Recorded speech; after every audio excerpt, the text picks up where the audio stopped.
And what's up, guys, and welcome back to another video. So today I'm going to be talking about the all the passive skills in the game, which ones are good long term, which ones are, really good for story, and how they fall off. But because yesterday I made a video about all the combat skills, so if you haven't seen that, you can go look at that. But today we're going to start with the passives. I'm going to be going over all the ones in the these main trees here, and then I'll go over the weapon skills. So starting off with the attacker, pierce weakness, critical rate plus 10. I believe this is good in the beginning of the game, because early on you can grab this really easily.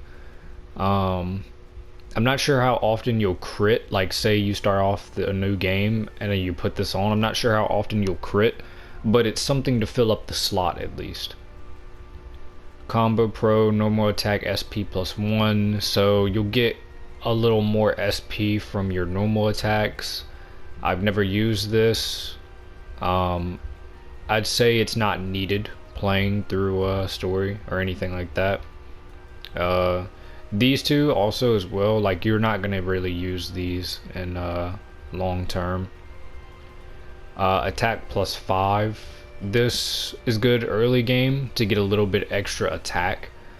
I believe there's probably something better you can at least use instead of just plus 5 attack.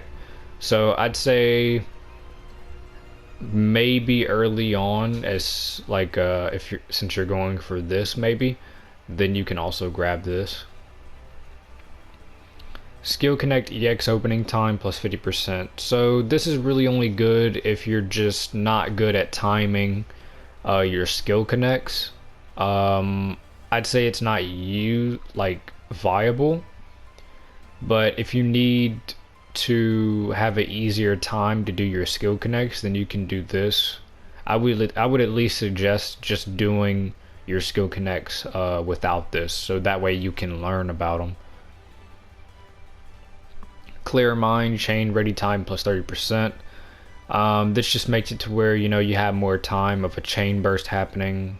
I never used it. Don't think you would need it for story mode either or anything. So moving to the scout tree. First thing is meditation, skill power plus 20%, delay time plus 10%. This is really good because skill power is your damage stat. If you don't know what I'm talking about, it's this right here. So that is really good early game. Like I said, I'm not sure when you can unlock this skill tree because you'll have to do the requirement for it and you'll have to go to the statue for it. But depending how early you can get it, I'd say you end up using this. I also use this long term for extreme raids.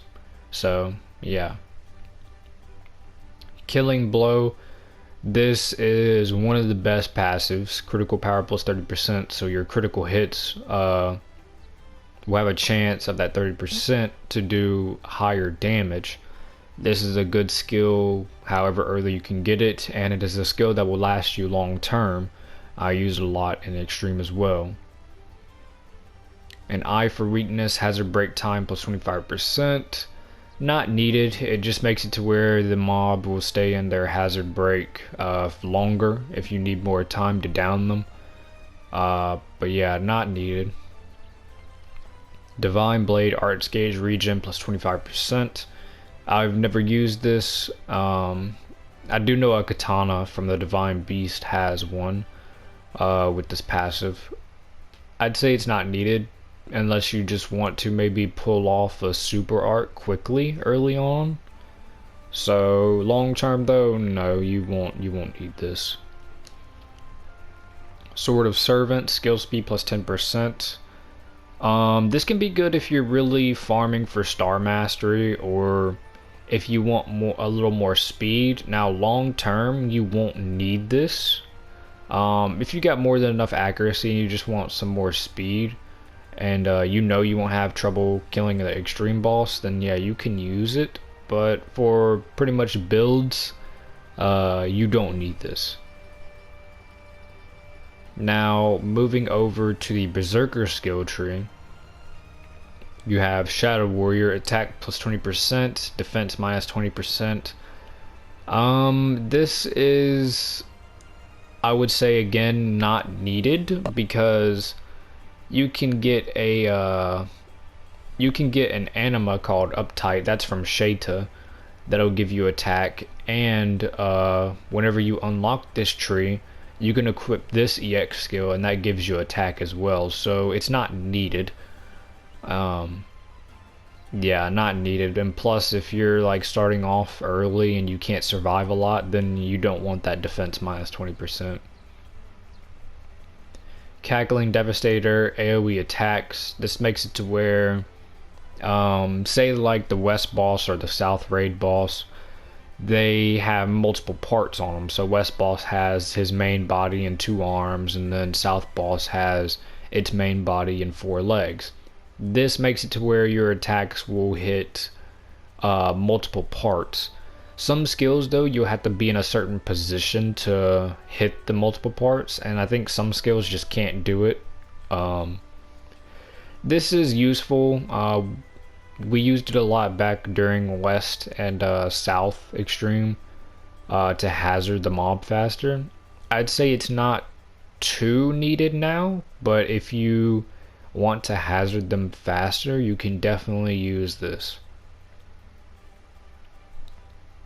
Body of the Devourer down plus 10%, and Broken and Fatal attack plus 20%. This is basically a mini version of the Raksha incarnation, which the Raksha gives you down plus 80%. This can be good early game. If you're gonna be downing mobs a lot, then yeah, you can use this for a little extra damage for while they're down. Plus some sword skills have down damage bonuses as well. Body of the Slaughterer, hazard attack plus 20%. This is not good because it only really takes effect whenever they're hazard, and usually when you hazard a mob you want to down them, so pass on that. Assassin on successful step dodge, crit rate plus 35. Don't use these skills. These perfect step dodges, do not use them because it only lasts for a few seconds and it's not worth it. You're gonna have to take a gamble to take a hit, and unless you're pretty much just a god at dodging and you know you can hit it every time, no, it's definitely not good. Even still, I would not waste a slot on this. Bloody Petals, attack plus 5, HP slip minus 30. So again, no, this is basically the other attack plus 5 I showed, but except your HP now drains. It's not like a major drain, but no, I wouldn't use it. Only for plus 5, no. Alright, so moving down to the Buffer tree. Hawkeye plus 10% accuracy. This will pretty much be your buff you will passive you'll mainly use if you're starting out extreme, or say you're starting out Divine Beast for the first time or normal raids for the first time. This is something you will need if you can't hit the accuracy requirement. This will help you a lot. So like this is long-term skill right here. Soul Extraction, SP consumption minus 10%. This can be somewhat useful early game in case you want to use your combat skills without having to rebuild SP a lot, or if you want to use your sword skills without having to use too much SP, but I'd say not to really use a slot on it. Yeah. Veil of Obscurity, evasion plus 10%. This early game can be probably good, really good, because you'll get evasion, and I'm not sure how often early game during story mode, how often a mob will hit you with this on, but early game you can try this out, but later on, no, it just falls off. Thorn Artist, Arts Gauge regen plus 3. This is again not needed. Like I said, early game, if you just want to have your super art to where you can activate it a little bit faster, then sure, but I wouldn't waste a slot on it. Now, Debuffer tree, Stench of Death, low aggro attack plus 30%. This would only be good if you have a tank that will constantly pull aggro, and again, something I wouldn't use because 30%, and you can already have Uptight and Berserker. There's also a Berserker persona. You can just throw that on as well if you want. Keep in mind there is caps for these type of things. There are caps, so throwing this on, like say if you equip Berserker and Uptight, you know that's already capped out. I'm talking about the persona and the anima. You equip those two, your attack is capped. After that, the only way for you to get more attack is strength buffs. So aggro minus 50%, not needed at all. Not needed.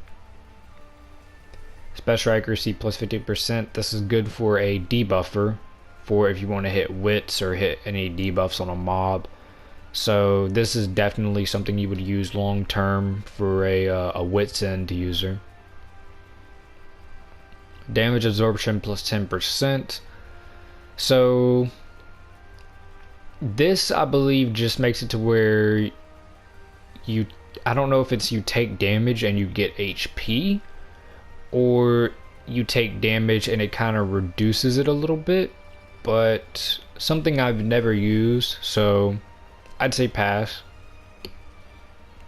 Unfreezing Spirit, this is really good. You won't need to use this for a passive slot because there is an armor you can get that has this passive. So I'd say depending how early you can get the debuffer tree unlocked and you can get this passive, it's something that would be very good, but only if you're critting a lot. If you're not critting a lot, then it's not gonna do a lot, but it basically makes it to where as you crit the mob, it fills up their hazard gauge faster.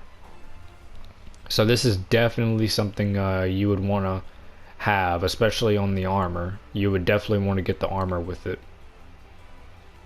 So moving to SP buffer, we have Abyssal Reflection, convert defense to attack.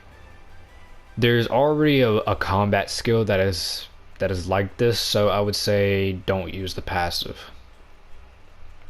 Verdant Paradigm, area of effect plus 100%.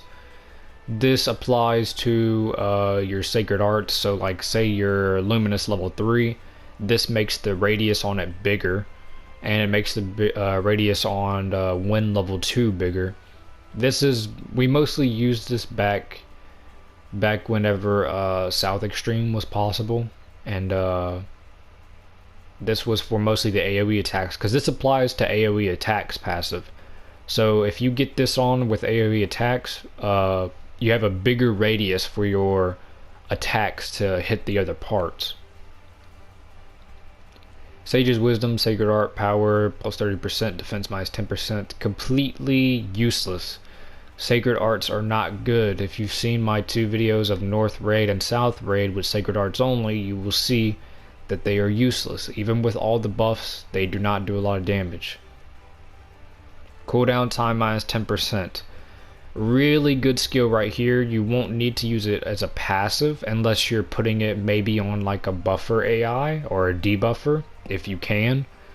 Because you can pretty much put, there's another armor, well, there's an incarnation, and then there's 2 accessories in the game you can get with this passive. So you can put those on your combat skills custom and use that. So really, a really good skill for mostly customs. Now moving over to Defender, you got Soul of the Martyr, healing received plus 50%. I would say mostly put this on like a tank early on. Later on you can replace it with my Liz tank build. You know, you can replace this. I'll probably end up making an updated video on my Liz tank build, since I did change some stuff on it. So evasion plus 15%. So this is basically like this, but it's better. So early on, you can use both of those early on and see how good it is if you just don't want to be hit. But yeah. Iron Will defense plus 30. Good for the beginning of the story and stuff. If you need more defense, you can get better later on. Also good for somewhat of a tank build early on. So yeah. Sturdy body, max HP plus 20%. This is really good early game. There's also an armor that has this. I forgot the location, but this is good early game because you can get way more HP, and this is really good for a tank in the long run because the max HP increase. HP regen plus 2%. Good early if you're just running around mostly and not using your Luminous 1 Sacred Art to regen, but besides that, it falls off. So now moving to the healer tree, prayer breath, healing received plus 50%, and HP regen plus 1%. So this is basically, you know, Soul of Martyr, except you get a HP regen on it as well. Good for a tank, definitely good because the HP regen, and you also get more healing received. HP regen plus 100. Now I think this is only 100 points of HP you get back or something like that. I've never really tested it, but I don't use it. Even on a tank, don't use it. Hands of the Gods, heal area of effect plus 100%. So this just makes it to where you're, you know, as it says right there, HP recovery skills, it expands the range of them. I would say not needed at all, because you don't need them to be that big. It's not like you're going to be standing far away trying to heal somebody, so not needed. Breath of Life, healing given plus 20%. So this again is basically like the healing received and all that, so I wouldn't use it. I'd rather go with the healing or the prayer breath for the healing received and the HP regen. So I would say take that one over this. Pure Will, healing skill, SP cost minus 50%, and attack plus 10%. Not good. Really with this game you can't really do straight builds of other things because they're not really viable unless you just have some like really good teammates and multiplayer who can, you know, kill the boss on their own and stuff. Because really you're just mostly going to be going for either a buffer, a DPS user, or a debuffer. That's mainly the top 3 classes in this game right now. Healer and all the other ones, no, not really. Moving over to tank skill tree, got defense plus 10%. Good for if your tank has high defense. You can also do this with steel level 3 to get more defense. Pretty good once you can get it early on. Aggregate gauge decrease minus 30%. This is for a tank if you want them to pull aggro and keep it longer. I did use this for my Liz a while back, but I ended up replacing it because it wasn't needed and not really something useful for her passive slot. Out of battle defense plus 25%. So this, honestly, it says increase defense significantly while idle. I don't know if this means like just standing completely still. I don't know if it's where you have to have your weapon drawn standing still. I don't know if it's where you have to have your weapon, you know, not out and you just stand still. I don't know what this is, so I don't use it. Not needed in general anyway. Abandonment, deflect time plus 15. Not needed. Deflect time already is good enough to me. Sometimes I do deflect, sometimes I do perfect guard, sometimes I just move away. But not something you would want to waste a slot on. Wings of Preservation, Paralysis resist, Poison resist, and Speed Change resist plus 10. This is just basically making it to where you can resist Paralysis, Poison, and Speed debuffs, but something you won't need. So that's it for these main skill trees right here.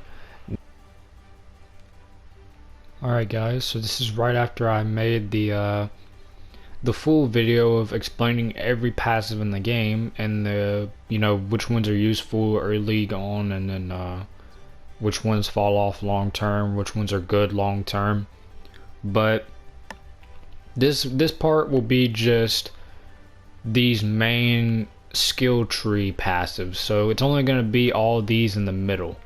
All of these I've already finished the whole video explaining all the weapon passives, but I'm gonna do that separately because the full video is like 36 minutes and I don't want to upload it all like that. So I'm just gonna upload this one for all the main trees, so all of these in the middle, and then next one will be all the passives for the weapons. So until then, I'll see you guys in the next video. Peace.